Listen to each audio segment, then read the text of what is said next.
France 24.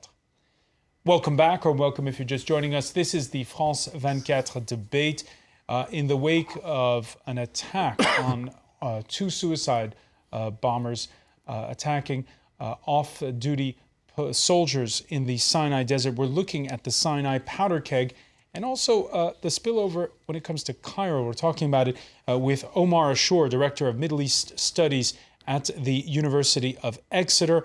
Also with us from Washington, D.C., the Middle East Institute's Mohamed ELMENSHAWY. And here in the studio, we're with Gil MIHAELY. Gil, back in August 2012, when Mohamed Morsi was still president, an army spokesperson explained why troops were being deployed to what's supposed to be a demilitarized zone. There has sort of been an arrangement since the Egyptian-Israeli peace treaty was signed. It is something that occurs naturally between any sides who are involved in such an agreement. Any military agreement is followed by an arrangement. Therefore, there was coordination before deploying Egyptian troops in Sinai. We agreed on this, and I think the outcome of this operation in Sinai is positive for all parties. Of course, close cooperation between Egypt and Israel is not something that Egyptians like to crow about.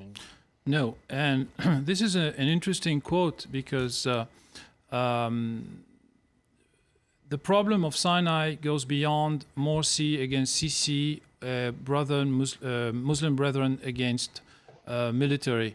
Yeah, that statement was made while Morsi was still president. Not only that, I just want to remind everyone that 4 weeks after Morsi was elected in August 2012, in the middle of Ramadan, Egyptian soldiers were massacred when they were taking the dinner after the daily fast. And after this emergency situation, Morsi got rid of Tantawi and the old chiefs of the army, and he nominated Al-Sisi to replace them. So it's not only about whether or not they are pro or against Morsi. I think there's something very deep and very complicated going in Sinai, and the basic fact is that the majority, or at least a considerable number of Bedouins, of people who live in Sinai, felt alienated by the Egyptian state. They feel that they're not considered as true Egyptians. They were, for many years, people say because you were under Israeli occupations, you are still collaborators and you work for the Israeli intelligence and for the Mossad. This is, of course, with development issues, you should never forget the dignity dimension of the question. So it goes beyond any political schism today. Mohamed ELMENSHAWY, how close is cooperation between Israel and Egypt when it comes to Sinai? I believe it's very close, and it reached unprecedented level of cooperation in last few months based on U.S. report. And of course, Washington was part of this cooperation historically. However, Egyptian and Israeli choose to do it in their own without going to a third party, meaning Washington here. And the cooperation is high. Israeli allow Egyptian troops to move to Area C of the Sinai based on the peace treaty. And there is a lot of cooperation in intelligence sharing and countering smuggling and fighting tunnels. Now, we can read you again a reaction from some of the viewers on this issue. Islam Rahman on Twitter says, as long as the army continues to open fire on protesters in Egypt, poor soldiers will pay the price. Now, might be a reference to what happened late Tuesday evening in Tahrir Square. Security forces making their presence felt. It's just the latest example, a rally that was taking place there. More with Stephen Carroll. A return to Tahrir Square for revolutionary activists brought to an abrupt end by the authorities. Riot police fired tear gas to drive anti-military protesters from the square. They responded with stones and fireworks. They'd been there to mark the second anniversary of bloody clashes that saw dozens of people killed. Those who died had been protesting against the military rulers who'd taken over after the fall of Hosni Mubarak. We're here to remember the martyrs of Mohamed Mahmoud and to tell them we're sorry because the revolution didn't achieve its goals or demands. So we're here to reflect and continue our revolution. Supporters of the country's defence minister, General Abdel Fattah al-Sisi, also made their way to the square, but were driven away by opposition activists. These demonstrations started on Monday night when anti-military protesters defaced a memorial to the 2011 revolution. They say the army is trying to whitewash the bloodshed of the last 2.5 years. Supporters of ousted President Mohamed Morsi are calling for an end to what they say is military rule in Egypt. We either live the way God wanted us to, or we die with our heads held high. Our demands: to live the same way as people of the free world, bread, dignity and social justice, and a life where the government is part of the people, not forced on the people. It should represent the will of the people. That goal may be some time away. Egypt's military-backed government says it plans to hold fresh elections in February or March of 2014. And we're pleased at this point to welcome another guest. Paris traffic could not keep Jean MAHER away. He was with the Franco-Egyptian Organization for Human Rights. Jean MAHER, the two killed late Tuesday in Tahrir Square, and a lot of reactions we've heard this Wednesday are saying what happened in the Sinai, the lawlessness, the attacks that are going on there, that there's a feeling that the military is using that as an excuse to sort of blur the distinction between those hardline radicals and anybody who's opposing right now the authorities in Cairo.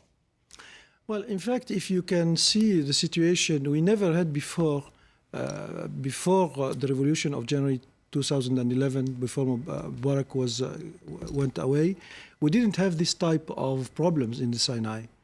And if we remember, there is one man from the Muslim Brothers. He said, if we are not taken away from our sitting in last August, then everything will be all right in Sinai. So it is very clear that... So you think that the Muslim Brotherhood is behind the violence in the Sinai? Well, personally, I think it myself, but most of the Egyptian population think it. And there is an agreement between the Muslim Brothers and the Hamas in Gaza in order to put chaos in Sinai, and not only in Sinai, because I am sure there is a relationship between what happened also about the trying to assassinate the Minister of Interior a few weeks ago. So it is clear. And then even, I think today or yesterday, there is Jama'at, it's called Jama'at Ansar Beit al-Maqdis. In English is the followers... Which claim responsibility for the assassination of that army officer. Right. Omar, ASHOUR, do you agree? I don't agree. Problems of Sinai goes far, and the violence in Sinai goes far beyond the January revolution and far beyond the Mohamed Morsi. Sinai is bigger, much bigger the crisis than the Muslim Brothers and the government. We had in 2004 multiple simultaneous explosions in Sharm el-Sheikh and in Dahab, and then again in 2005, and then again in 2006. So we had some various forms of political violence and even terrorism in Sinai prior to that, and during Mubarak's era. Also, there's another thing in Sinai, the idea that the supporters of Morsi are, or the violence started after ousting Morsi. It's not true as well. We had various forms of violence, as one of the speakers explained quite eloquently. During Morsi, the type of organizations that fight in Sinai, many of them do not believe in electoral process or in the democratic process, and more or less we're seeing the target for a long time was Israel, and was the gas pipeline to Israel, and they kept on issuing these statements that we're not fighting. We don't believe in democracy, so you can do your democratic thing, but we're not fighting with the Egyptian army. We are targeting the pipeline that feeds Israel, and then they attacked a couple of times with Grad rockets during Morsi's time, also Israel. Morsi came out, and when there was a declaration, hello? Yes, we can hear you. When there was a declaration of this cooperation, security cooperation and intelligence cooperation with Israel, Morsi came out and said that I am the leader of the Eagle operation, which is the operation that was cracking down on some of the armed organization there. And this caused a lot of rifts within his camp, because they were saying, okay, now the intelligence and the military are coordinating with Israel, and you're supposedly an Islamist president, so how come you come out and give this statement that you are, that this is all done under your leadership? So it caused him some problems within his coalition, but at the same time he was easy or going easy on some of the armed organizations there. I visited Sinai in late 2012, and there was probably, if the elections were rerun, he would not get the 63%, because many expected two things from him in Sinai. One is more investments and less marginalization, and that did not happen in the year that he ruled. And second thing is to have some kind of accountability for the security violations that happened prior to the revolution. And third is to stop the same tactics that were used during Mubarak times, the taking hostages, arrests of major crackdowns. If you did not find the suspect, you take his cousin, and so on. And these practices happened under Morsi. The main difference was that, and this is what many of the indigenous Sinai folks told me, that the suspects, if they had no connections to an armed operation, they would be released quicker than Mubarak. In Mubarak times, it would take decades, sometimes years or sometimes decades, to release the suspect. Right, but the crackdowns were continuing. You were saying, Mohamed ELMENSHAWY, let me put the question to you as well. Again, we've been speaking to a lot of Egyptians preparing for this show, and they've been, very concerned about the violence that, for instance, we witnessed just Tuesday evening in Tahrir Square. They have a feeling that the army is using, and you described a bit, this spiral of violence to basically do what they want. What are your thoughts on that? I believe the army is using wrong tactic in the wrong time. Egypt changed dramatically, and using violence against civil protest and revolutionary use is not acceptable anymore. In addition to ousting elected president, that brought two things to Egypt: instability and easy recruiting radical Islamists in a remote area like Sinai, and apporting the political process that Egypt witnessed has severe outcomes, and the violence we are witnessing is very much expected.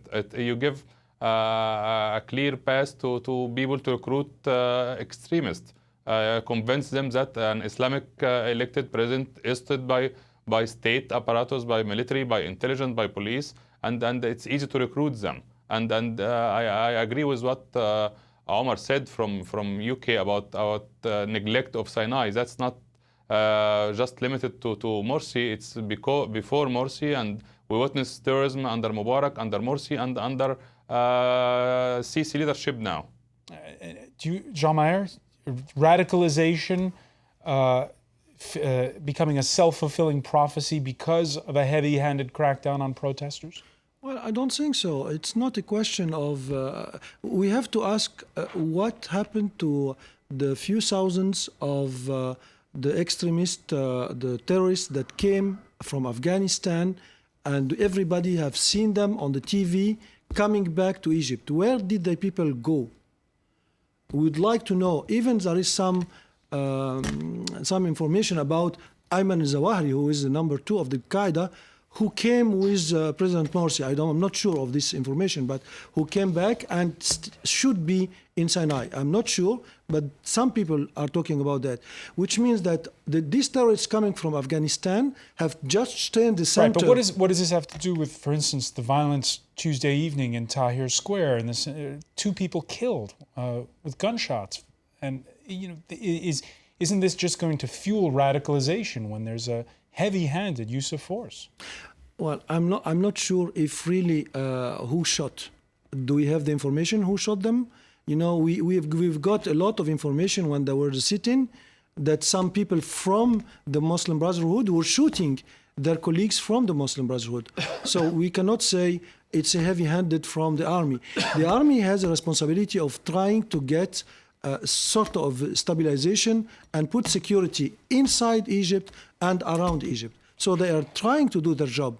But there is a lot of response from the Muslim Brotherhoods saying again that Morsi should come back, saying again it's a question of legalization and so on. But if they continue working this way, Egypt will continue to be in chaos. All right. We have a reaction on Twitter from UK Member of Parliament Hugh Robertson. Shocked by the deaths of Egyptian security personnel in Sinai. My deepest condolences to all affected. Utterly condemn terrorism in all forms. Now, we haven't heard a statement from General Sisi himself. He has steered clear of interviews and speeches of late.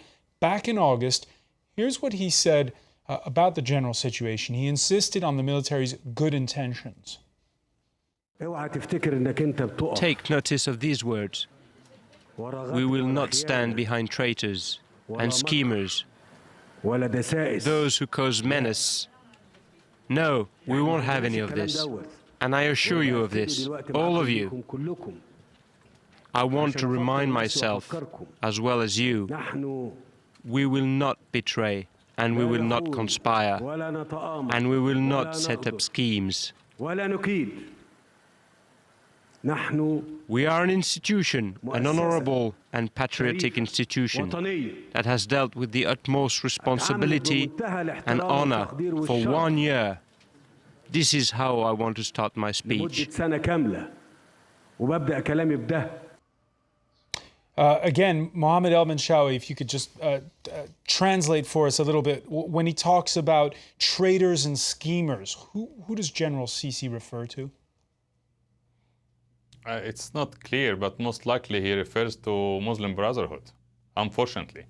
And what he said is talking to his audience, its military audience, and giving them some self-confidence and belief in the missions they have. However, lack of stability and the violence Egypt witnessed since the coup took place in July 3rd shakes this influence by his cadre and by the public in the military and what the military could bring to Egypt in these few months. The experience so far is not promising and very much contradict what he promised his people. And General Sisi, right now, staying out of the limelight himself, what's his strategy in your view?